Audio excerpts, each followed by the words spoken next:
Hey, sports card fans, it's John, Wade Boggs fan. Hope you're all doing well. I'm sure there are dozens of videos on YouTube on how to sell sports cards on eBay.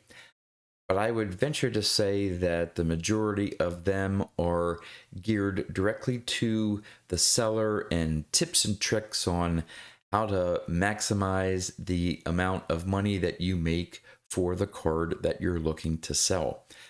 Well, I wanted to do a video directed to the seller, but from a buyer's perspective. Because obviously, in any transaction, you need a willing seller and willing buyer to agree on a price for that sale to take place. And there's certain things as a buyer that I look for in a particular listing for a card that's important to me. So I thought I would give you my perspective as a buyer for you as a seller on eBay on what I look for and to hopefully help you put a good listing together to sell your card. So I have four main areas that I want to talk about the eBay listing. And the first one, of course, is the title and description of your listing. Now, obviously, you want to be as descriptive as possible in your title because you want to have your listing show up when buyers like myself type in search terms, right? Now, if you're selling a graded card, obviously you want to put the condition of that card in your title. So if you're selling a PSA 10 card, you want to put that it's a PSA 10. It's a PSA 5 or SGC 6 or BVG 7, whatever the case may be, you definitely want to put that in the title of your listing because as a buyer, that's what I'm going to be searching for. I want a such and such card of a player and I may be interested in a particular grade. So I'll type in PSA 10, PSA 4, whatever the case may be. So you definitely want to have that in your title. However, if you are selling an ungraded card, now maybe not so much for modern or ultra modern cards, but if you're selling ungraded vintage sports cards, unless you are really experienced in grading cards, say submitting cards for grading, and you have a really good sense of what that card would grade for by a third-party grader, I would try to avoid listing the condition or estimating the condition of the card in the title of your listing. Now, I have an example here, and this may be a little bit of an extreme example, but it's one I found on eBay. So here we have a listing for a 1978 Topps Eddie Murray rookie card.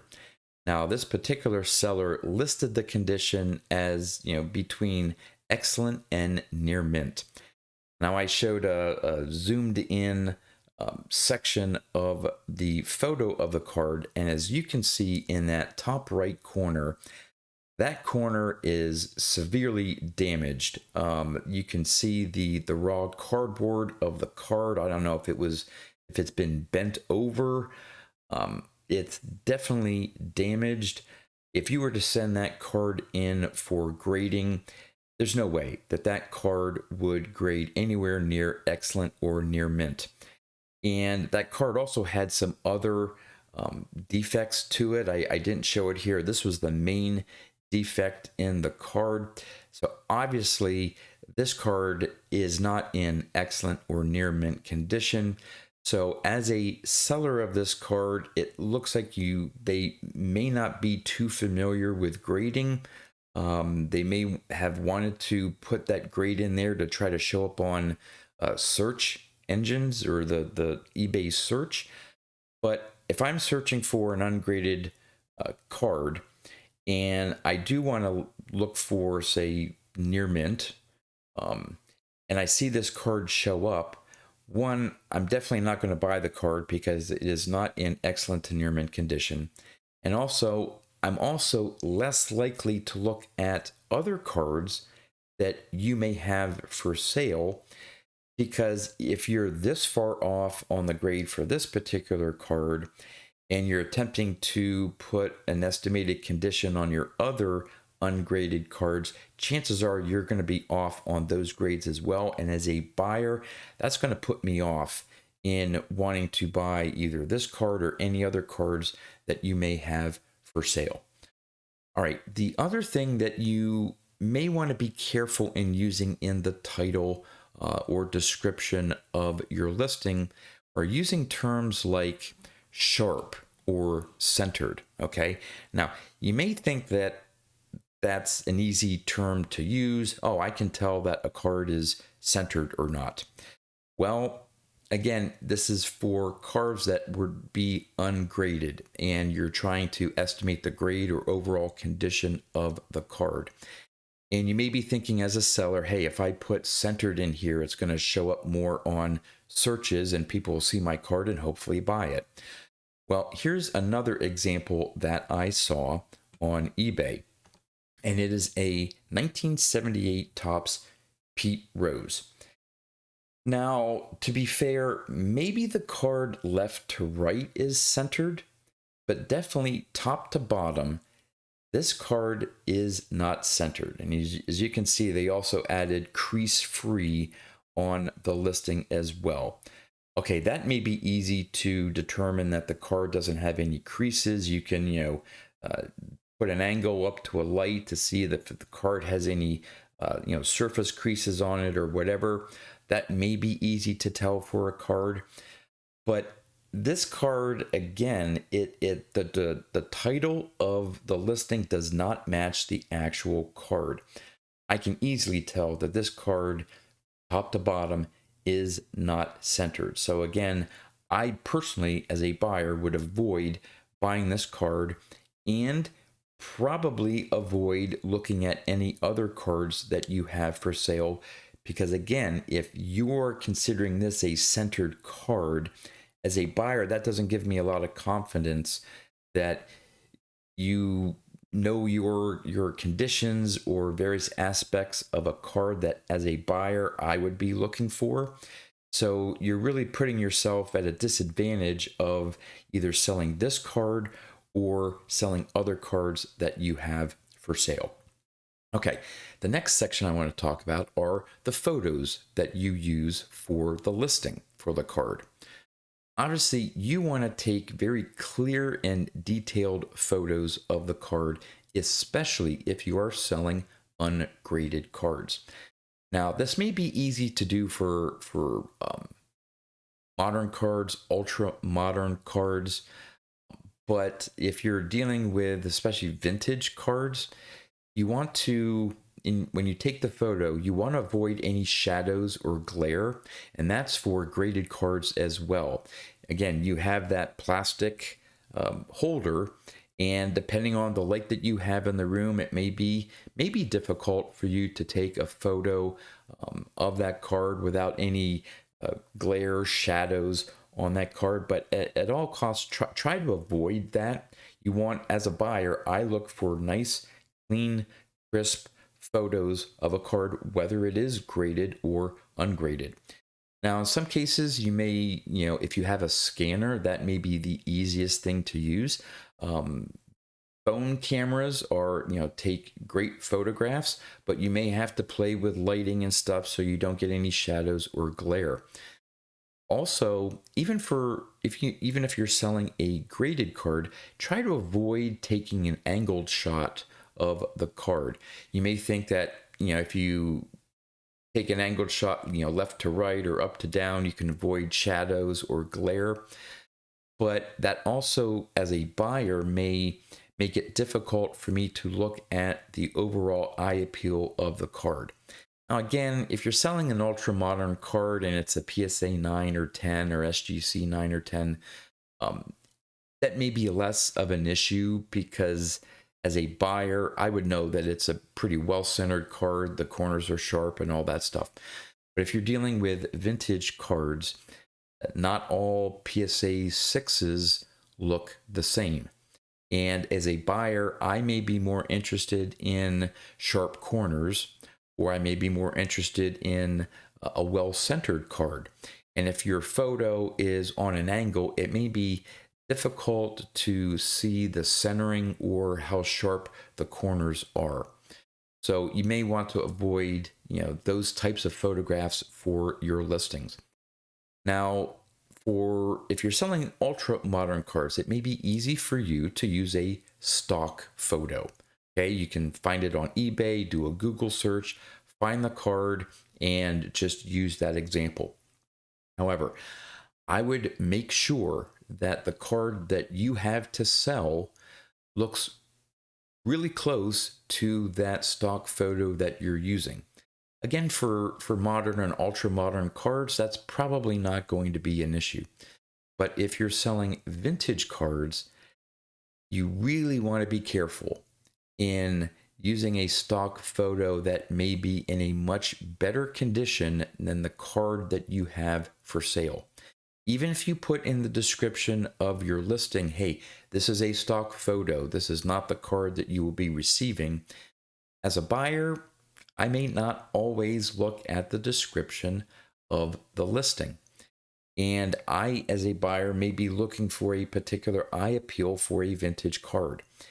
And so you run the risk as a seller of me buying that card and I receive it and it looks nothing like the listing. So I may go to eBay and say, hey, this was not what I wanted. I want a refund. And I believe eBay sides more with the buyer than the seller. So again, there's certain cases where it may make sense for you to use a stock photo if you can't take really clean, crisp, detailed photos of a card, and it's easier for you to use a stock photo. But just be careful that, especially if you're dealing with vintage cards, you want to run a greater risk in that buyer being dissatisfied in the card that they receive, and they may request their money back. All right, the third area that I want to talk about is, of course, the listing price, how much you want to get for the card that you're selling. Now, I want to make a comment here that as a buyer, when I see a listing on eBay, I'm assuming that you actually want to sell the card. And the reason why I bring this up is I've seen cards, both vintage and modern cards, when I look for Wade Boggs cards to buy, that the seller has thrown a price out there that is just way over what that card is worth, what other people have bought for a similar card. And as a buyer, it makes me think, are you really interested in selling this card? Or are you maybe hoping that you throw it out there on eBay at an outrageous price? And as a buyer, I'm thinking you're looking for some sucker to come along and pay that price. Okay. And I've seen listings where it's maybe a 30-day listing for a buy it now, maybe with a best offer, maybe not. I've seen that card show up after 30 days. I see them relist it for that same price. Obviously, it didn't sell the first 30 days. I've seen it list again, and it wouldn't sell for those next 30 days. So that's telling me that either you're not really interested in selling the card, or hoping for someone who really doesn't know the price of cards and think that that's maybe a good deal. To me, that doesn't, as a buyer, that just doesn't give me a good feeling of you as a seller selling that card. Now, there could be some cases where you have a really rare card, low serial number card, or in the case of vintage, a card that is really rare or scarce that doesn't come up very often on eBay. So in terms of looking for comps, it may be hard for you to determine, hey, what's this card really worth, or what could I realistically expect to get for the card? So in that case, you may want to look for a similar card of a similar player that has sold, and gauge, okay, well, this player of the card that I have within the hobby sells for around the same price as this other player, and I found a comp there. And so you may want to do that. In some cases, you may just say, I honestly don't know what this card may be worth, and I don't want to shortchange myself as a seller in selling it too cheap. Okay. So as a buyer, if I see a card, I definitely want to, and it's listed for buy it now, I definitely want to see that best offer option. Okay. Now, be prepared though that as a buyer, I may have more information on that particular card, or have a better estimate or rationale for making a lower offer. So you have to decide as a seller whether you're willing to accept possibly a much lower offer price to sell that card, and whether you're willing to accept that offer. All right. So in general, if you're selling a card, you want to look for the comps. Again, if you're truly interested in selling the card, you're putting it up on eBay, you want to sell it, look up comps for that card. For graded cards, there are lots of various websites and apps that you can use to find a general range of sales prices for a graded card. And that's not to say that you as a seller have to go in at the bottom of that range. You can be a little bit aggressive. For vintage cards, if you have a card that's really well centered, really nice eye appeal for that grade, you can certainly list that toward the higher end of the comps, because as a buyer, I know that for vintage cards, cards that have really nice eye appeal for a particular grade, I know that I'm probably going to have to pay a little bit more for that card, as opposed to a similar copy in the same grade that from a technical standpoint has the same grade but may not have the same eye appeal. I as a buyer may be willing, only interested in paying less for that card as I would for a well-centered card. Now, where it becomes a little bit more difficult is if you're selling ungraded cards. Now, there I would go to the eBay sold listings and just check to see what that card has been selling for. If you're dealing with ultra modern cards, there's probably a lot of sold listings on eBay that you can gauge what this card is selling for. And again, if your intention is to sell that card pretty quickly, you want to price it where me as a buyer are interested in seeing that price and say, yeah, I'll take that. If you're trying to get a little bit more for that card, you may have to have that listing sit there a little bit, and possibly if that auction, well, not if it's an auction, if it's a buy it now, and after 30 days it ends and no one buys it, you're probably pricing it a little bit too high to go along with other cards that have sold on eBay. Now, I pulled an example here for eBay for an ungraded card. So I'm going to show you the listing here and explain why it's really important to know what cards are selling for. So here we have a 1978 Topps Willie McCovey. Now here are the top 3 listings sorted by highest selling price. Okay. Now for comparisons here, a PSA 9 1978 Topps Willie McCovey, his base card, he has a highlights card, but this is his base card, card number 34. A PSA 9 copy on the low end sells for around $50. On the high end sells for around $140. So there's a pretty decent range here. But as you can see, the most expensive ungraded card currently here on eBay, they want $100 or best offer. There's another copy that seller wants $90 or best offer. And then here's a third one where the seller wants $75 or best offer. So all 3 of those cards are in the middle to high end for a PSA 9. All right. So here's a closer look at that first listing for $100. All right. As you can see, the card appears to have some pretty sharp corners.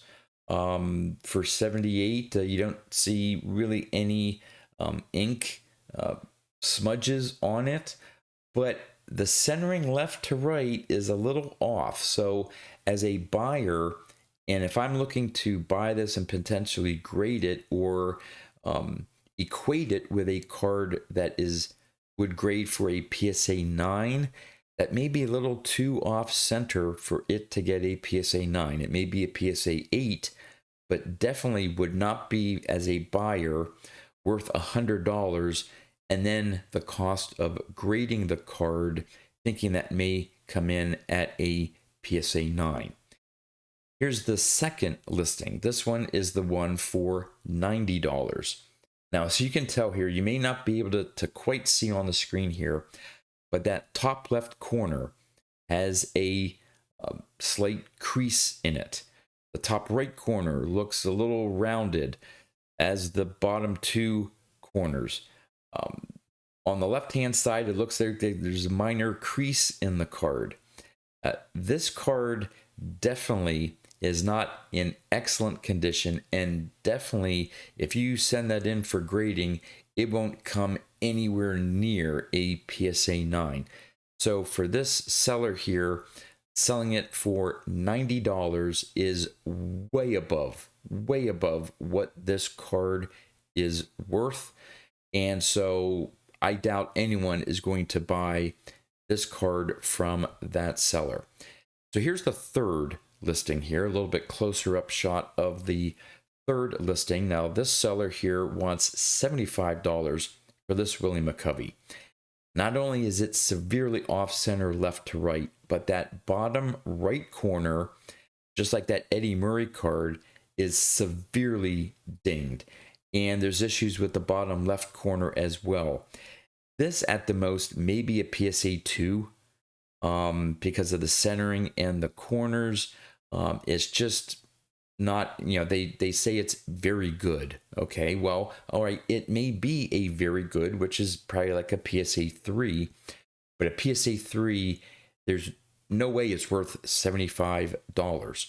So again, for that seller, I question as a buyer, do they really know what they're selling? Do they know anything about sports cards, the value of the cards, condition of the card? Asking $75 or even a best offer, that listing, I would just pass by that listing and not give it a second thought. So again, it's very important that as a seller, you want to price your card to where a buyer thinks that it's a fair price. Or if you do have a best offer or a buy it now with a best offer, be willing to negotiate on that price. Again, if your intention is to sell the card. All right, the fourth area that I want to talk about is your inventory that you're selling. You may have multiple cards for a particular player or card that you're selling on eBay, right? In some cases, you may have a single listing and say, hey, I have 10 copies, and me as a buyer, I can say I want 1 or 2 of them, okay? That's pretty straightforward. But often I see, especially for vintage cards and ungraded vintage cards, I see a lot of individual listings for the same card by that same seller. My advice to you as a seller is that you should mark somewhere in the title or the description, give your individual card an inventory number so you can match it to a specific eBay listing. So if someone purchases a particular card that you have for sale that you have 8 of that you're currently selling on eBay, you want to make sure that you match up the card in your inventory with the one for that particular listing. As a buyer, I'm looking for a specific eye appeal look for a card, and if I notice that you have multiple listings, I may be able to put a little note when I go to buy it to say, hey, please send me this particular card. But I've personally had some examples where I looked at the card in the listing. It was not a stock photo, and I liked the overall look of the card. I bought the card, and one case, the guy had, I believe, multiple listings of the card, and he sent me a different card, not from the listing, and it did not have the same eye appeal or look as the card that I thought I was buying. Another case, the seller only had one listing for that particular card, but in his collection or whatever had other copies, and he didn't either set that card aside or whatever, didn't have a second thought and just picked out one of the cards that he had and sent that to me, and it was not like the card in the listing. So in both cases, me as a buyer, I got my money back. So as a seller, you want to avoid unhappy buyers. For ungraded cards, as a buyer, we're looking for specific cards that have certain eye appeal that we're interested in. And so you want to make sure that you, as a seller, send the exact card that that buyer expects to pay. So those are the 4 areas that I wanted to address from a buyer's perspective to you as a seller to hopefully improve your sales on eBay and get the most amount of money that you can for your listing. So with that, that's all I have for you. So until next time, thanks for watching.